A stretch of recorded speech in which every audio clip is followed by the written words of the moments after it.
Good morning students. ਅੱਜ ਦੇਖਦੇ ਹਾਂ ਪ੍ਰੋਜੈਕਟਾਈਲ ਔਨ ਦਾ ਇਨਕਲਾਈਨਡ ਪਲੇਨ। ਆਪਾਂ ਕਿਸੇ ਪ੍ਰੋਜੈਕਟਾਈਲ ਨੂੰ ਇੱਕ ਪਲੇਨ ਦੇ ਉੱਪਰ ਆਪਾਂ ਡ੍ਰੌਪ ਕਰਨਾ ਹੈਗਾ, ਜੋ ਪਲੇਨ ਇਨਕਲਾਈਨਡ ਹੋਏਗਾ ਉਸ ਦੇ ਉੱਪਰ ਡ੍ਰੌਪ ਕਰਨਾ ਹੈਗਾ ਉਸ ਨੂੰ। ਗਰਾਊਂਡ 'ਤੇ ਹੋਵਾਂਗੇ ਆਪਾਂ, ਆਪਣੇ ਜਿਹੜਾ ਪ੍ਰੋਜੈਕਟਾਈਲ ਹੋਏਗਾ ਗਰਾਊਂਡ 'ਤੇ ਡ੍ਰੌਪ ਕਰਨਾ ਹੈ, ਥਰੋ ਕਰਨਾ ਹੈਗਾ। ਬਸ ਉਹਨੇ ਡਿੱਗਣਾ ਜਾ ਕੇ ਇੱਕ ਇਨਕਲਾਈਨਡ ਪਲੇਨ 'ਤੇ ਹੈ।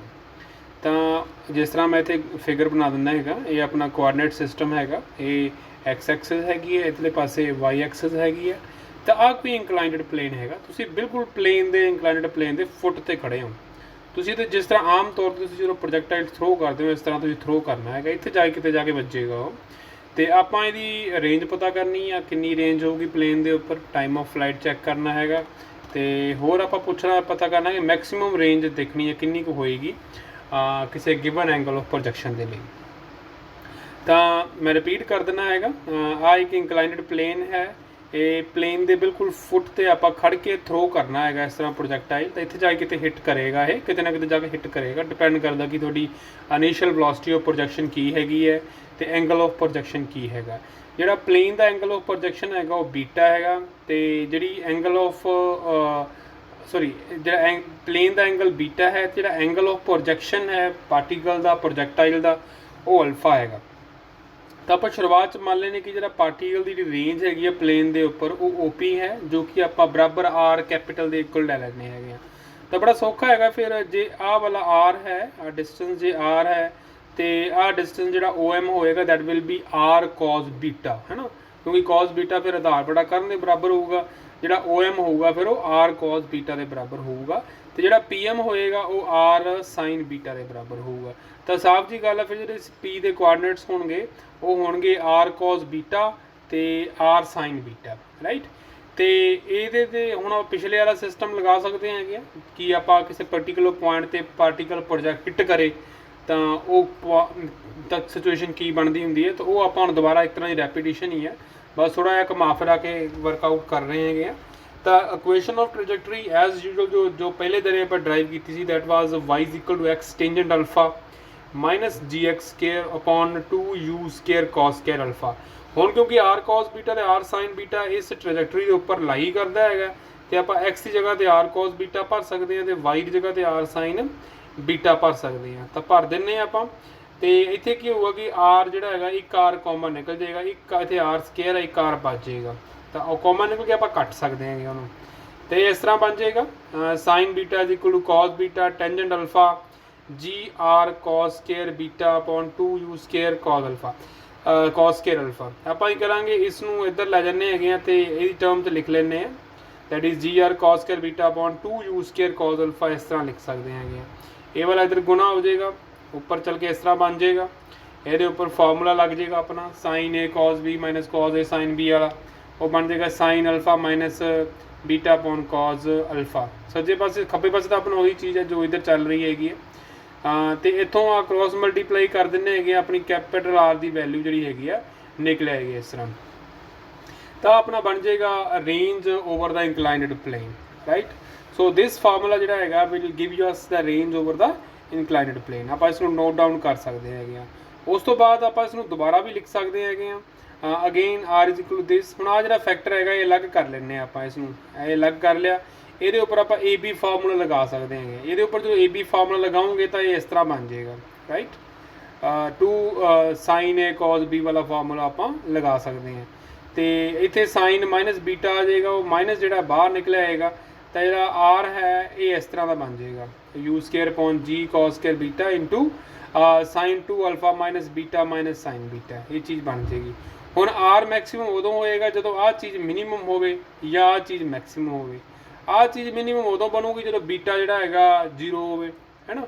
ਪਰ ਉਹ ਆਪਣੇ ਲਈ ਫਿਰ ਰੈਲੇਵੈਂਟ ਨਹੀਂ ਹੈਗਾ, ਕਿਉਂਕਿ ਜੇ ਬੀਟਾ ਹੀ 0 ਬਣ ਗਿਆ ਤਾਂ ਪਲੇਨ ਵਾਲੀ ਸਿਚੁਏਸ਼ਨ ਹੀ ਖਤਮ ਹੋ ਜਾਊਗੀ। ਤਾਂ ਇਸ ਕਰਕੇ ਇਹਦਾ ਮਿਨੀਮਮ ਇਸ ਦਾ ਮੈਕਸੀਮਮ ਕ੍ਰੀਏਟ ਕਰੇ ਉਹ ਆਪਣੇ ਲਈ ਮੀਨਿੰਗਲੈਸ ਹੋਏਗਾ। ਫਿਰ ਆਹ ਚੀਜ਼ ਮੈਕਸੀਮਮ ਹੋਵੇ ਉਹ ਆਪਣੇ ਲਈ ਕੰਮ ਕਰੇਗੀ। ਮੀਨਸ ਡਿਫਰੈਂਸ ਦੇ ਵਿੱਚ ਪਹਿਲੀ ਜਿਹੜੀ ਚੀਜ਼ ਆ ਉਹ ਮੈਕਸੀਮਮ ਹੋ ਜੇ ਤਾਂ ਆਹ ਜਿਹੜੀ ਚੀਜ਼ ਹੈ ਆਰ ਜਿਹੜੀ ਹੈਗੀ ਆ ਉਹ ਮੈਕਸੀਮਮ ਹੋ ਸਕਦੀ ਹੈ। ਹਾਲਾਂਕਿ ਇਸ ਦੇ ਮਿਨੀਮਮ ਹੋਣ ਦੇ ਨਾਲ ਵੀ ਆਹ ਚੀਜ਼ ਮੈਕਸੀਮਮ ਬਣ ਸਕਦੀ ਸੀ, ਪਰ ਇਹਦਾ ਮਿਨੀਮਮ ਹੋਣਾ ਆਪਣੇ ਲਈ ਇਰਰੈਲੇਵੈਂਟ ਹੋਏਗਾ। ਜਦੋਂ ਤੁਸੀਂ ਇਸ ਨੂੰ ਮੈਕਸੀਮਮ ਕਰੋਗੇ ਤਾਂ ਦੈਟ ਮੀਨਸ ਇਹ 1 ਦੇ ਬਰਾਬਰ ਹੋਣਾ ਚਾਹੀਦਾ। ਸਾਈਨ 2 ਅਲਫਾ ਮਾਈਨਸ ਬੀਟਾ 1 ਦੇ ਬਰਾਬਰ ਹੋਣਾ ਚਾਹੀਦਾ ਹੈਗਾ, ਕਿਉਂਕਿ ਸਾਈਨ ਦੀ ਮੈਕਸੀਮਮ ਵੈਲਿਊ 1 ਦੇ ਬਰਾਬਰ ਹੁੰਦੀ ਹੈ। है ना। ਤੇ ਨੈਗੇਟਿਵ ਤਾਂ ਆਪਾਂ ਲੈ ਨਹੀਂ ਸਕਦੇ ਹੈਗੇ, ਕਿਉਂਕਿ ਨੈਗੇਟਿਵ ਦਾ ਰੇਂਜ ਨੈਗੇਟਿਵ ਦਾ ਮਤਲਬ ਤਾਂ ਹੈ ਹੀ ਨਹੀਂ, ਛੁੱਟੀ ਆਪਾਂ ਅੱਗੇ ਨੂੰ ਜਾਵੇ ਪਿੱਛੇ ਨੂੰ ਇਹ ਚੀਜ਼ ਹੋ ਨਹੀਂ ਸਕਦੀ ਗੀ, ਹੈ ਨਾ। ਤਾਂ ਇਹ sine 2α minus beta is equal to 1 ਦਾ ਮਤਲਬ ਕੀ ਹੋਊਗਾ, 2α ਮਾਈਨਸ ਬੀਟਾ ਜਿਹੜਾ ਹੈਗਾ π/2 ਦੇ ਬਰਾਬਰ ਹੋਵੇ, ਹੈ ਨਾ। ਇੱਥੋਂ ਅਲਫਾ ਨਿਕਲਿਆ ਆਏਗਾ, that will be π/4 plus beta upon 2। ਯਾਨੀ ਕਿ ਜਦੋਂ ਤੁਸੀਂ ਐਂਗਲ ਆਫ ਪ੍ਰੋਜੈਕਸ਼ਨ ਇੰਨਾ ਰੱਖੋਗੇ ਤਾਂ ਤੁਹਾਡੀ ਜਿਹੜੀ ਹੈਗੀ ਆ ਪ੍ਰੋਜੈਕਟਾਈਲ ਜਿਹੜਾ ਹੈਗਾ ਵੱਧ ਤੋਂ ਵੱਧ ਦੂਰ ਜਾਏਗਾ। ਮਤਲਬ 45 ਡਿਗਰੀ ਤਾਂ ਰੱਖਣਾ ਰੱਖਣਾ ਹੈਗਾ ਆਪਾਂ ਨੋਰਮਲੀ, ਜਦੋਂ ਆਪਾਂ ਦੇਖਦੇ ਨੇ 45 ਡਿਗਰੀ ਤਾਂ ਉਹਦੇ ਵਿੱਚ ਬੀਟਾ ਰੱਦ ਵੀ ਜੋੜ ਦਿਓ, ਫਿਰ ਤੁਹਾਡਾ ਪਾਰਟੀਕਲ ਵੱਧ ਤੋਂ ਵੱਧ ਦੂਰ ਜਾਏਗਾ। ਕਿਉਂਕਿ ਨੋਰਮਲ ਸਿਚੁਏਸ਼ਨ 'ਚ ਆਪਾਂ ਦੇਖਿਆ ਸੀਗਾ ਕਿ ਪ੍ਰੋਜੈਕਟਾਈਲ ਨੂੰ ਦੂਰ ਤੱਕ ਪਹੁੰਚਾਉਣ ਦੇ ਲਈ ਐਂਗਲ 45 ਡਿਗਰੀ ਹੋਣਾ ਚਾਹੀਦਾ ਹੈਗਾ, ਪਰ ਇੱਥੇ ਉਹ ਚੀਜ਼ ਲਾਗੂ ਨਹੀਂ ਹੋਊਗੀ ਕਿਉਂਕਿ ਹੁਣ ਪਲੇਨ ਦੀ ਸਿਚੁਏਸ਼ਨ ਹੈਗੀ ਹੈ। ਇਸ ਕਰਕੇ ਹੁਣ 45 ਦੇ ਵਿੱਚ ਬੀਟਾ ਦਾ ਅੱਧ ਜੋੜ ਦਿਓ, ਤਾਂ ਥੋੜ੍ਹਾ ਜਿਹਾ ਪਾਰਟੀਕਲ ਪ੍ਰੋਜੈਕਟਾਈਲ ਜਿਹੜਾ ਹੈਗਾ ਪਲੇਨ ਦੇ ਉੱਪਰ ਵੱਧ ਤੋਂ ਵੱਧ ਦੂਰੀ 'ਤੇ ਜਾਏਗਾ। ਉਸ ਤੋਂ ਬਾਅਦ ਜਿਹੜਾ ਹੈਗਾ ਮੈਕਸਿਮਮ ਆਰ ਨਿਕਾਲਣ ਲਈ ਫਿਰ ਆਪਾਂ ਕੀ ਕਰਦੇ ਹੈਗੇ, 2α ਮਾਈਨਸ ਬੀਟਾ ਜਿਹੜਾ ਹੈਗਾ ਉਹ ਆ ਇਸ ਨੂੰ 1 ਭਰ ਦਿੰਦੇ, ਇੱਥੇ 1 ਲਿਖਤਾ, ਹੈ ਨਾ। ਤੇ 1 ਮਾਈਨਸ ਸਾਈਨ ਬੀਟਾ, ਥੱਲੇ ਵਾਲਾ cos ਸਕੁਅਰ ਬੀਟਾ ਨੂੰ ਆਪਾਂ 1 ਮਾਈਨਸ ਸਾਈਨ ਸਕੁਅਰ ਬੀਟਾ ਲਿਖ ਸਕਦੇ ਹਾਂ। ਇਹਦੇ ਫੈਕਟਰ ਬਣਾ ਸਕਦੇ ਹਾਂ, 1 ਮਾਈਨਸ ਸਾਈਨ ਸਕੁਅਰ ਬੀਟਾ ਹੋਊਗਾ 1 ਮਾਈਨਸ ਸਾਈਨ ਬੀਟਾ ਇੰਟੂ 1 ਪਲੱਸ ਸਾਈਨ ਬੀਟਾ, ਇੱਕ ਉੱਪਰ ਵਾਲੇ ਨਾਲ ਕੱਟਿਆ ਜਾਊਗਾ। ਥੋੜੀ ਜਿਹੜੀ ਮੈਕਸਿਮਮ ਰੇਂਜ ਜਿਹੜੀ ਹੈਗੀ ਆ ਉਹ ਆ ਜਾਏਗੀ u square upon g into 1 plus sine beta. ਹੁਣ ਟਾਈਮ ਆਫ ਫਲਾਈਟ ਨਿਕਾਲਦੇ ਹਾਂ ਆਪਾਂ। ਟਾਈਮ ਆਫ ਫਲਾਈਟ ਲਈ ਆਪਾਂ ਕੀ ਕਰਦੇ ਹੈਗੇ ਆ, ਮੰਨ ਲਓ ਕਿ ਟੀ ਜਿਹੜਾ ਤੁਹਾਡਾ ਟਾਈਮ ਆਫ ਫਲਾਈਟ ਹੈ ਮੀਨ O ਤੋਂ ਲੈ ਕੇ P ਤੱਕ ਪਹੁੰਚਣ ਦਾ, ਤੇ OM ਕੀ ਚੀਜ਼ ਆ, horizontal distance covered in time T, ਹੈ ਨਾ। ਮੰਨ ਲਓ ਕਿ ਤੁਸੀਂ ਹੌਰੀਜ਼ੌਨਟਲ ਡਿਸਟੈਂਸ T ਟਾਈਮ 'ਚ ਕਵਰ ਕੀਤਾ, ਤਾਂ ਹੌਰੀਜ਼ੌਨਟਲ ਡਿਸਟੈਂਸ ਹੈ ਕਿੰਨਾ, u cos ਅਲਫਾ। ਜਦੋਂ ਉਹਨੂੰ ਟਾਈਮ ਦੇ ਨਾਲ ਗੁਣਾ ਕਰ ਦੋਗੇ ਤਾਂ AM ਆ ਜਾਏਗਾ, ਸੌਰੀ ਹੌਰੀਜ਼ੌਨਟਲ ਵੈਲੋਸਿਟੀ ਨਾਲ ਜਦੋਂ ਟਾਈਮ ਨੂੰ ਗੁਣਾ ਕਰ ਦੋਗੇ ਤੇ ਤੁਹਾਡਾ ਜਿਹੜਾ ਡਿਸਟੈਂਸ ਆ ਜਾਏਗਾ, ਹੈ ਨਾ। ਕਿਉਂਕਿ ਡਿਸਟੈਂਸ ਓਵਰ ਟਾਈਮ ਜਿਹੜਾ ਹੁੰਦਾ ਉਹ ਵੈਲੋਸਿਟੀ ਹੁੰਦੀ ਹੈ, ਤੇ ਵੈਲੋਸਿਟੀ ਨੂੰ ਟਾਈਮ ਨਾਲ ਗੁਣਾ ਕਰ ਦੋਗੇ ਤਾਂ ਤੁਹਾਡਾ ਡਿਸਟੈਂਸ ਆ ਜਾਊਗਾ। ਤਾਂ ਹੌਰੀਜ਼ੌਨਟਲ ਵੈਲੋਸਿਟੀ ਕਿੰਨੀ ਹੈ, u cos ਅਲਫਾ, ਹੈ ਨਾ। ਤਾਂ u cos alpha into T ਕਰੋਗੇ ਤਾਂ OM ਆ ਜਾਏਗਾ। ਪਰ ਅਸਲ ਵਿੱਚ ਆਪਣਾ ਜਿਹੜਾ OM ਹੈ ਉਹ r cos ਬੀਟਾ ਦੇ ਬਰਾਬਰ ਹੈ, ਤੇ ਦੋਨੋਂ ਫਿਰ ਇਕੁਏਟ ਕਰ ਸਕਦੇ ਹਾਂ ਆਪਾਂ। ਤਾਂ ਜਿਹੜੀ r cos beta is equal to u cos alpha into capital T, ਇੱਥੋਂ ਕੈਪੀਟਲ T ਨਿਕਲੇਗਾ r cos beta upon u cos square alpha, है ना। इतने आर की कीमत जी पिछले पेज से निकाली है वो आप पुट कर देने हैं, पुट करती इतने, है ना। इतों कॉस बीटा कट्टिया जाएगा, ऊपर थोड़ी बहुत एडजस्टमेंट करते तो कॉस अल्फा भी कट्टिया जाएगा, है ना। तो यदा कॉस अल्फा भी कट्टिया गया, इधर कॉस बीटा भी कट्टिया गया। जी थोड़ा टाइम ऑफ फ्लाइट है वो बनता 2u sine alpha minus beta upon g cos beta, right. उस तो बाद ਕਰੋਲਰੀ है बड़ी simple ji, when particle is projected down the plane. ਜੇ ਮੰਨ ਲਓ ਹੁਣ ਤੁਸੀਂ ਥੱਲੇ ਖੜੇ ਹੋ, ਤੁਸੀਂ ਪਲੇਨ ਤੋਂ ਖੜ ਕੇ ਵੀ ਡ੍ਰੌਪ ਕਰ ਸਕਦੇ ਹੋ। ਜੇ ਪਲੇਨ ਤੋਂ ਉੱਪਰੋਂ ਖੜ ਕੇ ਥੱਲੇ ਨੂੰ ਡ੍ਰੌਪ ਕਰੋ, ਥਰੋ ਕਰੋ, ਤਾਂ ਉਸ ਕੇਸ ਕੀ ਹੈ, ਬੀਟਾ ਨੂੰ ਮਾਈਨਸ ਬੀਟਾ ਕਰ ਦਿਓ, ਬਾਕੀ ਸਭ ਚੀਜ਼ਾਂ ਨਿਕਲ ਆਉਣਗੀਆਂ। ਫਿਰ ਰੇਂਜ ਵਾਲੇ ਫਾਰਮੂਲੇ 'ਚ ਬੀਟਾ ਨੂੰ ਮਾਈਨਸ ਬੀਟਾ ਕਰ ਦੋਗੇ ਤਾਂ ਰੇਂਜ ਵਾਲਾ ਫਾਰਮੂਲਾ ਇਸ ਤਰ੍ਹਾਂ ਬਣ ਜਾਊਗਾ, ਠੀਕ ਹੈ। ਤੇ ਮੈਕਸਿਮਮ ਰੇਂਜ ਵਾਲਾ ਫਾਰਮੂਲਾ ਉਹ ਵੀ ਚੇਂਜ ਹੋ ਜਾਏਗਾ, ਥੱਲੇ 1 ਪਲੱਸ ਸਾਈਨ ਬੀਟਾ ਸੀਗਾ, ਹੁਣ 1 ਮਾਈਨਸ ਸਾਈਨ ਬੀਟਾ ਬਣ ਜਾਏਗਾ। ਟਾਈਮ ਆਫ ਫਲਾਈਟ ਦੇ ਵਿੱਚ ਵੀ ਆਪਣੀਆਂ ਚੇਂਜਸ ਆ ਜਾਣਗੀਆਂ। ਸੋ ਤਾਂ ਮੀਨਸ ਇਹ ਦੋ ਚੀਜ਼ਾਂ ਹੋ ਗਈਆਂ, ਪਲੇਨ ਤੋਂ ਥੱਲੇ ਖੜ ਕੇ ਉੱਪਰ ਨੂੰ ਥਰੋ ਕਰਨਾ ਪ੍ਰੋਜੈਕਟਾਈਲ, ਇਹ ਪਹਿਲਾ ਕੇਸ ਹੋ ਗਿਆ। ਤੇ ਪਲੇਨ ਦੇ ਉੱਪਰੋਂ ਖੜ ਕੇ ਥੱਲੇ ਨੂੰ ਵੀ ਥਰੋ ਕਰ ਸਕਦੇ ਹੋ, ਉਹ ਆਪਣਾ ਦੂਸਰਾ ਕੇਸ ਹੋ ਜਾਊਗਾ, ਜਿਹਦੇ ਵਿੱਚ ਆਪਾਂ ਨੂੰ ਬੀਟਾ ਜਿਹੜਾ ਹੈਗਾ ਮਾਈਨਸ ਬੀਟਾ ਕਰਕੇ ਦਿਖਾਉਣਾ ਪਊਗਾ। ਇੱਕ ਐਗਜ਼ਾਮਪਲ ਥੋੜੀ ਬਹੁਤ ਹੋਰ ਥਿਊਰੀ ਸੀ, ਉਹ ਜ਼ਿਆਦਾ ਮੈਨੂੰ ਰੈਲੇਵੈਂਟ ਨਹੀਂ ਲੱਗੀ ਹੈਗੀ, ਉਹ ਸ਼ਾਇਦ ਮੈਂ ਸਕਿਪ ਕਰਤੀ ਹੈ, ਤੁਸੀਂ ਆਪਣੇ ਲੈਵਲ ਤੇ ਉਸ ਥਿਊਰੀ ਨੂੰ ਦੇਖ ਸਕਦੇ ਹੋ। एग्जाम्पल नंबर 4 मैंने क्वेश्चन बहुत वधिया लग्या, इसलिए मैं इसनूं चूज़ कर रहा है। ए particle is projected with velocity u so as to strike at right angle a plane, the point of projection inclined at 30 degree the horizon, show that the range on the inclined plane is this। ਇਹ ਕੀ ਕੀਤਾ ਕਿ particle ਨੂੰ ਥੱਲੋਂ project ਕੀਤਾ inclined plain ਦੇ ਉੱਪਰ, ਇਸ ਤਰੀਕੇ ਨਾਲ ਪ੍ਰੋਜੈਕਟ ਕੀਤਾ ਕਿ ਜਿਹੜਾ ਪਾਰਟੀਕਲ ਆ ਪਲੇਨ ਦੇ ਉੱਪਰ 90 ਡਿਗਰੀ ਐਂਗਲ ਤੇ ਜਾ ਕੇ ਸਟ੍ਰਾਈਕ ਕੀਤਾ, ਤਾਂ ਰੇਂਜ ਪਤਾ ਕਰੋ। ਤੇ ਪਲੇਨ ਦਾ ਆਪਾਂ ਨੂੰ ਐਂਗਲ ਦੇ ਰੱਖਿਆ ਹੈਗਾ 30 ਡਿਗਰੀ। ਹੁਣ ਇੱਥੇ ਜਿਹੜੀ ਖਾਸ ਗੱਲ ਕੀ ਹੈ ਕਿ ਆਪਾਂ ਨੂੰ ਇੱਥੇ ਸਿਰਫ ਇਨੀਸ਼ੀਅਲ ਵੈਲੋਸਿਟੀ ਆਫ ਪ੍ਰੋਜੈਕਸ਼ਨ ਦੇ ਰੱਖੀ ਹੈ, ਐਂਗਲ ਆਫ ਪ੍ਰੋਜੈਕਸ਼ਨ ਨਹੀਂ ਦੇ ਰੱਖਿਆ ਹੈਗਾ। ਤਾਂ ਐਂਗਲ ਆਫ ਪ੍ਰੋਜੈਕਸ਼ਨ ਆਪਾਂ ਨੂੰ ਕੱਢਣਾ ਪਊਗਾ, ਉਹ ਸਿਰਫ ਇਸੇ ਬੇਸਿਸ ਤੇ ਨਿਕਲੇਗਾ ਕਿ ਜਿਹੜਾ ਪਾਰਟੀਕਲ ਹੈਗਾ ਉਹ ਪਲੇਨ ਦੇ ਉੱਪਰ 90 ਡਿਗਰੀ ਐਂਗਲ ਦੀ ਵੈਲੋਸਿਟੀ ਨਾਲ ਹਿੱਟ ਕਰ ਰਿਹਾ ਹੈਗਾ, ਰਾਈਟ। ਮਤਲਬ ਆਪਾਂ ਐਗਜ਼ਾਮਪਲ ਲੈ ਲੈਂਦੇ ਹਾਂ, ਆ ਆਪਣਾ ਪਲੇਨ ਹੋਗਾ 30 ਡਿਗਰੀ ਐਂਗਲ ਤੇ ਇੱਥੋਂ ਆਪਾਂ ਨੂੰ ਪ੍ਰੋਜੈਕਟ ਕੀਤਾ, ਜਦੋਂ ਆ ਜਾ ਕੇ ਇੱਥੇ ਡਿੱਗਿਆ ਵੱਜਿਆ, ਆ 90 ਡਿਗਰੀ ਐਂਗਲ ਤੇ ਜਾ ਕੇ ਡਿੱਗ ਰਿਹਾ ਹੈਗਾ।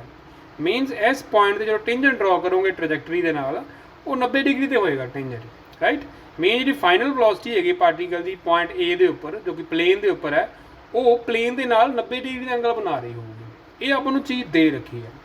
ਤਾਂ ਆਪਾਂ ਕੀ ਕਰਦੇ ਹੈਗੇ ਆ, ਪਲੇਨ ਦਾ ਐਂਗਲ ਆਪਾਂ ਨੂੰ ਦੇ ਰੱਖਿਆ ਹੈਗਾ 30 ਡਿਗਰੀ, ਤੇ ਐਂਗਲ ਆਫ ਪ੍ਰੋਜੈਕਸ਼ਨ ਆਪਾਂ ਅਲਫਾ ਮੰਨ ਲੈਂਦੇ ਆਪਣੇ ਕੋਲੋਂ। ਤਾਂ ਫਿਰ ਜਿਹੜਾ ਐਂਗਲ ਆਫ ਜਿਹੜੀ ਪ੍ਰੋਜੈਕਸ਼ਨ ਦੀ ਜਿਹੜੀ ਡਾਇਰੈਕਸ਼ਨ ਹੈ ਤੇ ਪਲੇਨ ਦੇ ਨਾਲ ਅਲਫਾ -30 ਡਿਗਰੀ ਐਂਗਲ ਬਣਾਊਗੀ। ਆਪਾਂ ਹੀ ਕਰਨਾ ਹੈਗਾ ਜਿਹੜੀ ਇਨੀਸ਼ੀਅਲ ਵੈਲੋਸਿਟੀ ਹੈ ਪਾਰਟੀਕਲ ਦੀ, ਉਹਨੂੰ ਦੋ ਹਿੱਸਿਆਂ 'ਚ ਰਿਜ਼ੋਲਵ ਕਰਨਾ ਹੈਗਾ। ਇੱਕ ਤਾਂ ਹਿੱਸਾ ਰਿਜ਼ੋਲਵ ਕਰਨਾ ਅਲੋਂਗ ਦਾ ਪਲੇਨ ਤੇ ਇੱਕ ਪਰਪੈਂਡੀਕੂਲਰ ਟੂ ਦਾ ਪਲੇਨ। ਠੀਕ ਹੈ। ਆਹ ਜਿਹੜੀ you initial velocity of projection ਹੈ, ਇਹਨੂੰ ਆਪਾਂ ਦੋ ਪਾਸੇ ਨੂੰ ਰਿਜ਼ੋਲਵ ਕਰਨਾ, ਇੱਕ ਤਾਂ ਅਲੋਂਗ ਦਾ ਪਲੇਨ ਤੇ ਇੱਕ ਪਰਪੈਂਡੀਕੂਲਰ ਟੂ ਦਾ ਪਲੇਨ। ਤਾਂ velocity of projection along the plane ਕੀ ਹੋਊਗੀ, ਕਿਉਂਕਿ ਆਹ ਐਂਗਲ ਅਲਫਾ -30 ਹੈ, ਤਾਂ ਅਲੋਂਗ ਦਾ ਪਲੇਨ ਜਿਹੜੀ ਵੈਲੋਸਿਟੀ ਹੋਊਗੀ ਉਹ ਹੋਏਗੀ ਯੂ ਕਾਜ਼ ਅਲਫਾ -30। ਤੇ ਜਿਹੜੀ ਜੀ ਹੈ ਐਂਗਲ ਆਫ ਜਿਹੜੀ ਗ੍ਰੈਵਿਟੀ ਹੈ, ਹੁਣ ਗ੍ਰੈਵਿਟੀ ਕਿੰਨਾ ਹੈ, ਆ ਥੱਲੇ ਨੂੰ ਗ੍ਰੈਵਿਟੀ ਹੈ, ਜੇ ਮੈਂ ਚਲੋ ਮੈਂ ਡਰਾ ਕਰ ਦਿੰਦਾ ਇੱਕ ਵਾਰ, ਗ੍ਰੈਵਿਟੀ ਇੱਧਰ ਨੂੰ ਐਕਟ ਕਰ ਰਹੀ ਹੈ ਨਾ, ਤੇ ਗ੍ਰੈਵਿਟੀ ਦਾ ਫਿਰ ਇੱਧਰ ਨੂੰ ਐਂਗਲ ਕਿੰਨਾ ਹੋਊਗਾ, ਇੱਧਰਲੇ ਪਾਸੇ ਨੂੰ ਆਹ ਐਂਗਲ 30, ਆਹ ਹੋਏਗਾ ਐਂਗਲ ਤੁਹਾਡਾ 60 ਤੇ ਆਹ ਐਂਗਲ 30 ਹੋਊਗਾ, ਹੈ ਨਾ। ਤਾਂ ਫਿਰ ਜਿਹੜੀ ਗ੍ਰੈਵਿਟੀ ਦਾ ਇੱਧਰਲੇ ਪਾਸੇ ਨੂੰ ਇਫੈਕਟ ਕਿੰਨਾ ਹੋਊਗਾ, -g sin 30 ਹੋਊਗਾ, ਰਾਈਟ, ਜਾਂ cos 60 ਲੈ ਲਓ ਇੱਧਰਲੇ ਪਾਸੇ ਨੂੰ, ਹੈ ਨਾ। ਤਾਂ ਗ੍ਰੈਵਿਟੀ ਜਿਹੜੀ ਹੈਗੀ -g sin 30 ਲੈ ਲਓ ਜਾਂ cos 60 ਲੈ ਲਓ। ਤਾਂ ਗ੍ਰੈਵਿਟੀ ਜਿਹੜੀ ਹੈਗੀ ਆ ਇੱਧਰਲੇ ਪਾਸੇ ਨੂੰ ਜਿਹੜਾ ਉਹਦਾ ਕੰਪੋਨੈਂਟ ਹੋਏਗਾ ਉਹ g sin 30 ਨੈਗੇਟਿਵ ਹੋਏਗਾ, ਰਾਈਟ। ਤੇ ਇਹਦਾ ਆਨਸਰ ਆ ਜਾਏਗਾ 1/2 g ਆਏਗਾ ਨੈਗੇਟਿਵ।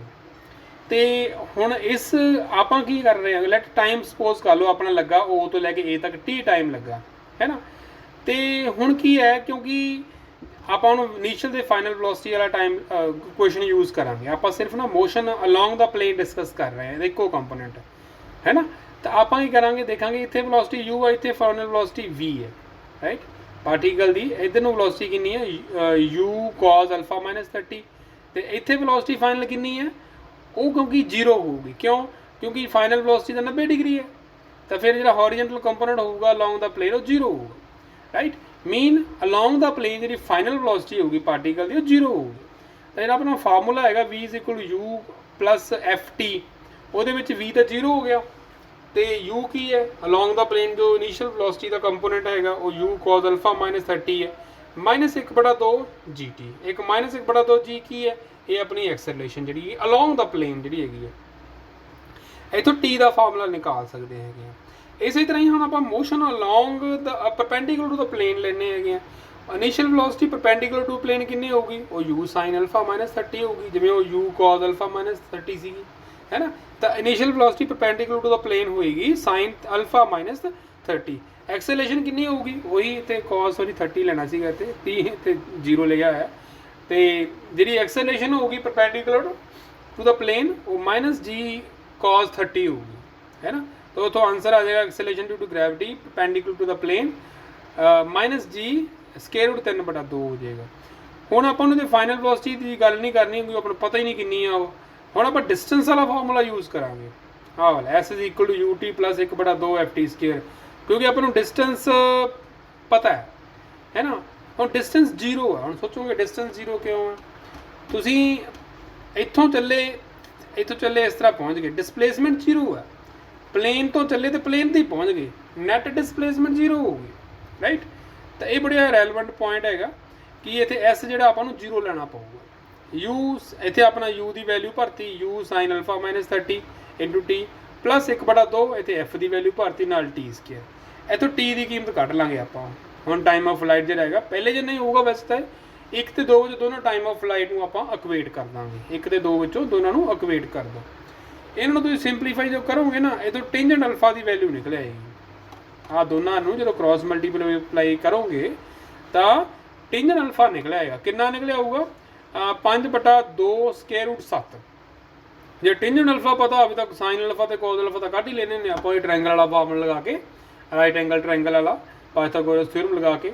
ਸਾਈਨ ਅਲਫਾ ਜਿਹੜਾ ਹੈਗਾ ਉਹ 5/2 √7 ਆਊਗਾ, ਕੋਸ ਅਲਫਾ ਜਿਹੜਾ ਹੈਗਾ 3/2 √7 ਆਊਗਾ।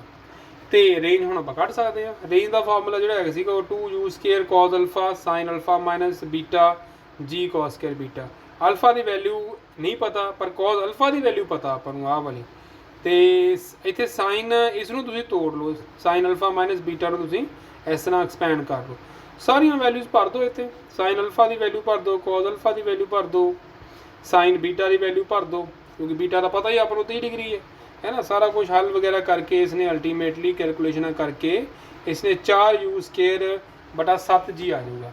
ਤਾਂ ਬਹੁਤ ਵਧੀਆ ਕੁਐਸਚਨ ਹੈਗਾ। ਇਹਦੇ ਵਿੱਚ ਆਪਾਂ ਸਿਰਫ ਵੈਲੋਸਿਟੀ ਨੂੰ, ਜਿਹੜੀ ਇਨੀਸ਼ੀਅਲ ਵੈਲੋਸਿਟੀ ਨੂੰ ਅਲੋਂਗ ਦਾ ਤੇ ਪਰਪੈਂਡੀਕੂਲਰ ਟੂ ਪਲੇਨ ਤੋੜ ਕੇ ਆਪਾਂ ਦੋ ਅਲੱਗ-ਅਲੱਗ ਤਰੀਕਿਆਂ ਨਾਲ ਜਿਹੜਾ ਹੈਗਾ ਤੋੜ ਕੇ ਆਪਾਂ ਨੂੰ ਟਾਈਮ ਆਫ ਫਲਾਈਟ ਕਾਮਨ ਜਿਹੜਾ ਵਿੱਚ ਬਣੇਗਾ ਉਹਨੂੰ ਇਕੁਏਟ ਕਰਕੇ ਆਪਾਂ ਅਲਫਾ ਨਿਕਾਲ ਲਿਆ ਇੱਥੇ, ਠੀਕ ਹੈ।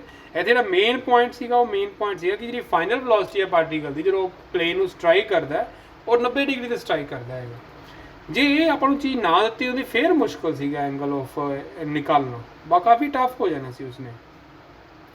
ਤਾਂ ਇਹਦੇ ਨਾਲ ਕਾਫੀ ਕਨਵੀਨੀਅੰਟ ਹੋ ਗਈ, ਇੱਕ ਵਾਰ ਦਾ ਡਿਸਪਲੇਸਮੈਂਟ 0 ਬਣ ਗਈ, ਇੱਕ ਵਾਰ ਆਪਣੀ ਵੈਲੋਸਿਟੀ 0 ਬਣ ਗਈ, ਹੈ ਨਾ।